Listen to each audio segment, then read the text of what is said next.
Hi everyone, ಎಲ್ಲರೂ ಹೇಗಿದ್ದೀರಾ? I hope everyone is doing great. Welcome back to my channel. 29ನೇ ತಾರೀಕು full Moon ಗುರು ಪೂರ್ಣಿಮಾ ಇದೆ. ತುಂಬ ಮೋಸ್ಟ್ ಪವರ್ಫುಲ್ ಆದಂತಹ ದಿನ ಫಾರ್ ಮ್ಯಾನಿಫೆಸ್ಟೇಷನ್. ಸೊ ಹೇಗೆ ಈ ದಿನನ ನಾವು ಮಿಸ್ ಮಾಡೋಕ್ಕಾಗುತ್ತೆ? ಇಲ್ಲಿ ನಾನು ಒಂದು 5 ರಿಚುವಲ್ಸ್ಗಳನ್ನು ಲಿಸ್ಟ್ ಔಟ್ ಮಾಡಿದ್ದೀನಿ. ಅದನ್ನು ಮಾಡೋದ್ರಿಂದ ನಿಮ್ಮ ಲೈಫ್ 100% ಚೇಂಜ್ ಆಗುತ್ತೆ. ಒಂದೇ ದಿನ ಚೇಂಜ್ ಆಗುತ್ತೆ ಅಂತ ನಾನು ಡೆಫಿನೆಟ್ಲಿ ಹೇಳಿಲ್ಲ. It takes time, but it will definitely change.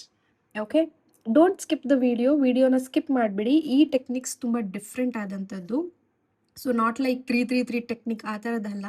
ನಾನು ಹೇಳ್ತಾ ಇರೋ ಟೆಕ್ನಿಕ್ಸ್ ಎಲ್ಲ ನಾನು ಟ್ರೈ ಮಾಡಿನೇ ಹೇಳ್ತಾ ಇರೋದು. ಸೊ ಹಾಗಾಗಿ ಪೂರ್ತಿ ವಿಡಿಯೋನ ನೋಡಿ. ಆ್ಯಂಡ್ ಇನ್ನೊಂದು, ಇದು ಸೂತ್ಕ ಆಗಿದ್ದರೆ, ಪೀರಿಯಡ್ಸ್ ಆಗಿದ್ದರೆ, ಡಸಂಟ್ ಮ್ಯಾಟರ್, ನೀವು ಈ ರಿಚುವಲ್ಸ್ಗಳನ್ನು ಮಾಡಬಹುದು.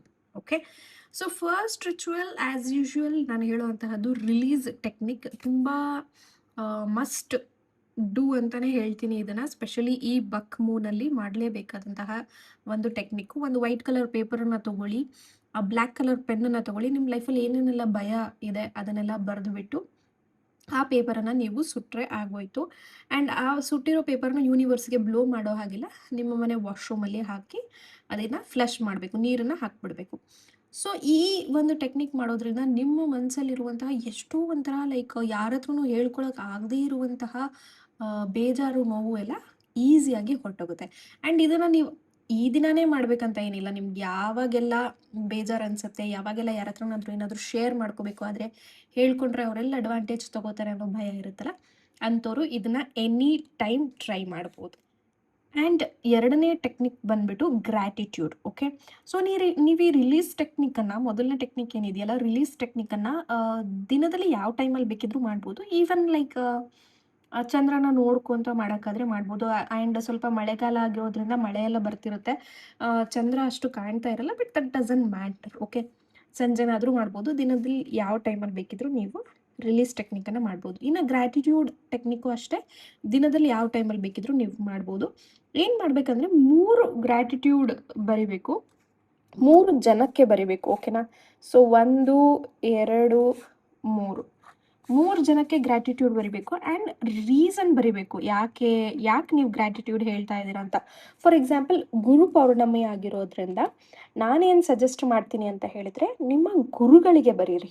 ಓಕೆ, ಸೊ ಇವತ್ತು ನೀವು ಇಲ್ಲಿ ಇರೋದಕ್ಕೆ, ಅಂದರೆ ನೀವು ನಿಮ್ಮ ಒಂದು ಕೆಲಸ ಮಾಡ್ತಿರೋದಕ್ಕಾಗಿರ್ಬೋದು, ಅಥವಾ ನೀವು ಜೀವನದಲ್ಲಿ ಏನೋ ನಾಲೆಡ್ಜ್ ಕಲ್ತಿರೋದಾಗಿರ್ಬೋದು, ಅದು ಯಾರು ಅಂತ ಹೇಳಿ ನೀವು ಮೆನ್ಷನ್ ಮಾಡಿ. ಫಾರ್ ಎಕ್ಸಾಂಪಲ್, ನಿಮ್ಮ ತಂದೆ ಆಗಿರ್ಬೋದು, ಜೀವನದ ಪಾಠನ ಹೇಳ್ಕೊಟ್ಟಿದ್ದಾರೆ, ಸೊ ಅವರಿಗೆ ನೀವು ಗ್ರ್ಯಾಟಿಟ್ಯೂಡ್ ಬರೆಯುವಂಥದ್ದಾಗಿರ್ಬೋದು.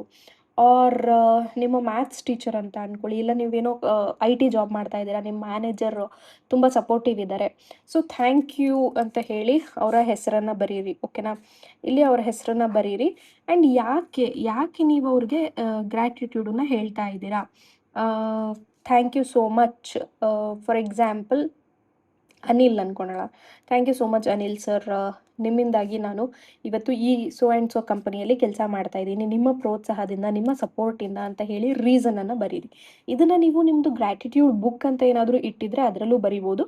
ಇಲ್ಲ ಅಂತ ಹೇಳಿದ್ರೆ ಒಂದು ಸ್ಮಾಲ್ ಚೀಟಿಯಲ್ಲಿ ಬರೆದ್ಬಿಟ್ಟು ಅದನ್ನು ನಿಮ್ಮ ಪಾಕೆಟಲ್ಲಿ ಇಟ್ಕೊಳ್ಳೋಕ್ಕಾದ್ರೆ ಓಕೆ, ಇಲ್ಲ ಯಾವುದಾದ್ರೂ ಒಂದು ವಾರ್ಡ್ರೋಫಲ್ಲೂ ಇಡ್ಬೋದು. ಇಲ್ಲ ನಿಮ್ಮ ಕೈಯಲ್ಲಿ ಇಟ್ಕೊಳ್ಳೋಕ್ಕಾಗಲ್ಲ ಅಂತ ಹೇಳಿದ್ರೆ ಯು ಕ್ಯಾನ್ ಬರ್ನ್ ಇಟ್. ಅವತ್ತಿನ ದಿನವೇ ಗ್ರ್ಯಾಟಿಟ್ಯೂಡ್ನ ಬರೆದು ಫೋಲ್ಡ್ ಮಾಡಿ, ಬರ್ನ್ ಮಾಡಿ, ಯೂನಿವರ್ಸ್ಗೆ ಆ್ಯಶಸ್ನ ಬ್ಲೋ ಮಾಡಿ. ಸೊ ದಟ್ ನೀವು ಯೂನಿವರ್ಸಿಗೆ ನಿಮ್ಮ ಒಂದು ಗ್ರ್ಯಾಟಿಟ್ಯೂಡನ್ನು ತಲುಪಿಸ್ದಂಗೆ ಆಗುತ್ತೆ.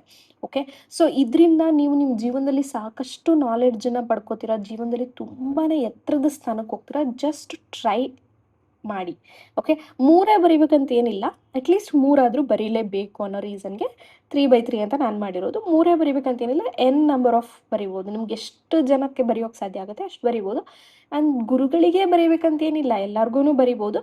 But main highlight ಗುರುಗಳಿರಲಿ. 3 ಗುರುಗಳನ್ನು ಪಿಕ್ ಮಾಡ್ಕೊಳ್ಳಿ ನಿಮ್ಮ ಒಂದು ಗ್ರ್ಯಾಟಿಟ್ಯೂಡ್ ಲಿಸ್ಟಲ್ಲಿ. So just try and let me know ಹೇಗೆ ವರ್ಕ್ ಆಯಿತು ಅದು ಅಂತ. ಓಕೆ, ಇನ್ನು 3ನೇದು ಬಂದುಬಿಟ್ಟು temple visit must do.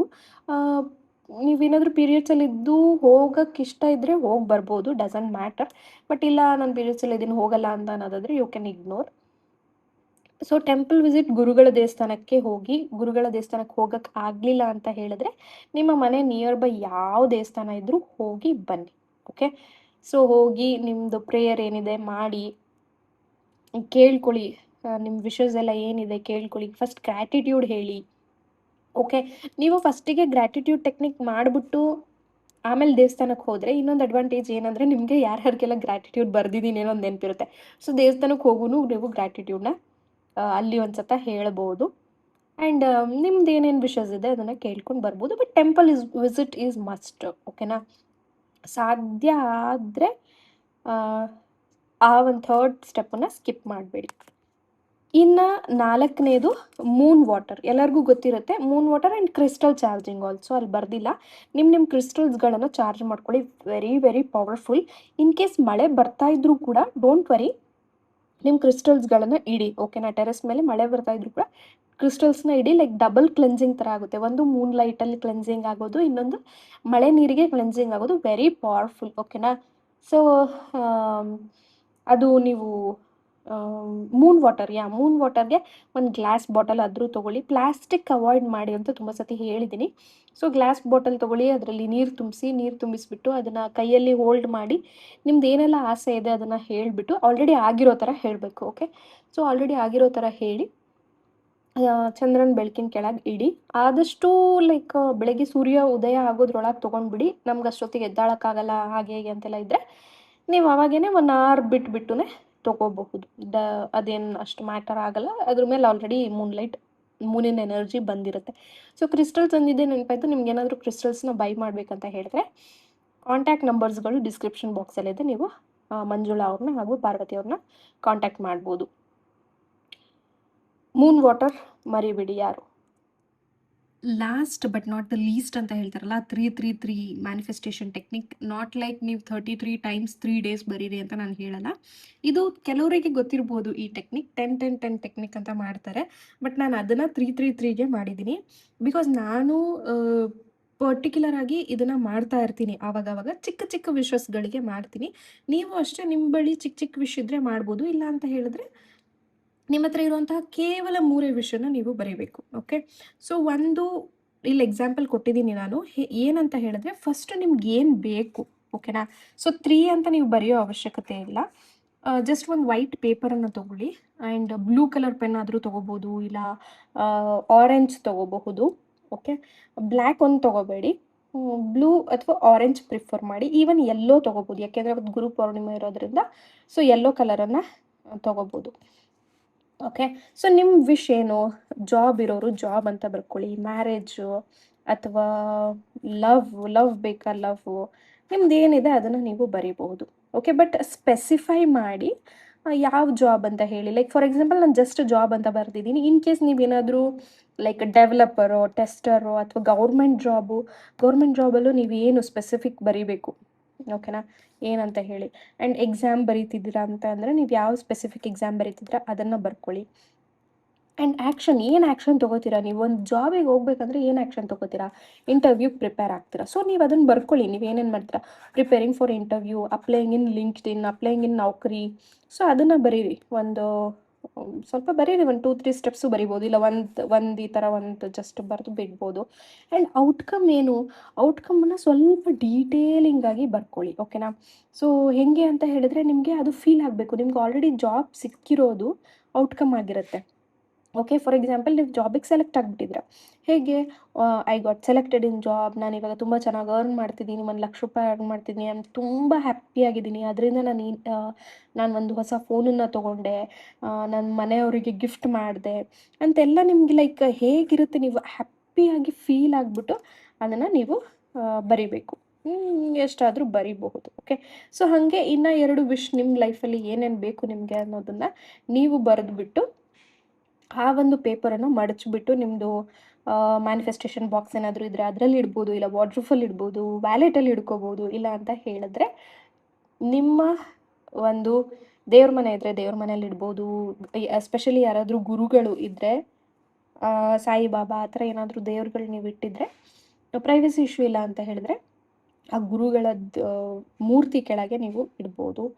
And then ಯಾವುದೂ ಆಗ್ತಿಲ್ಲ, ತುಂಬಾ ಇಶ್ಯೂ ಇದೆ, ನನಗೆ ಯಾರಿಗೂ ತೋರ್ಸೋಕ್ಕೂ ಇಷ್ಟ ಇಲ್ಲ ಅಂತ ಹೇಳಿದ್ರೆ ಡೈರೆಕ್ಟ್ ದೇವಸ್ಥಾನಕ್ಕೆ ಹೋಗ್ತಿರಲ್ವ ಆವಾಗ ಉಂಡಿಯಲ್ಲಿ ಹಾಕಿ ಬಂದ್ಬಿಡಿ.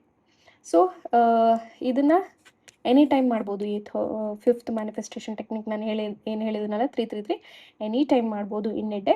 ಸೊ ನಿಮ್ಗೆ ನೋಡ್ಕೊಳ್ಳಿ, ನಿಮಗೆ ಪ್ರೈವಸಿ ಇಶ್ಯೂ ಇದ್ದು ನನಗೆ ಆಗಲ್ಲ ಮನೇಲಿ ಇಡೋದಕ್ಕೆ ಆ ಚೀಟಿನ ಅಂದರೆ ಬೆಟರ್ ಗ್ರ್ಯಾಟಿಟ್ಯೂಡನ್ನು ಬರ್ಕೊಳ್ಳಿ, ಈ ಟೆಕ್ನಿಕ್ಕನ್ನು ಬರ್ಕೊಳ್ಳಿ, ಫೋಲ್ಡ್ ಮಾಡ್ಕೊಳ್ಳಿ.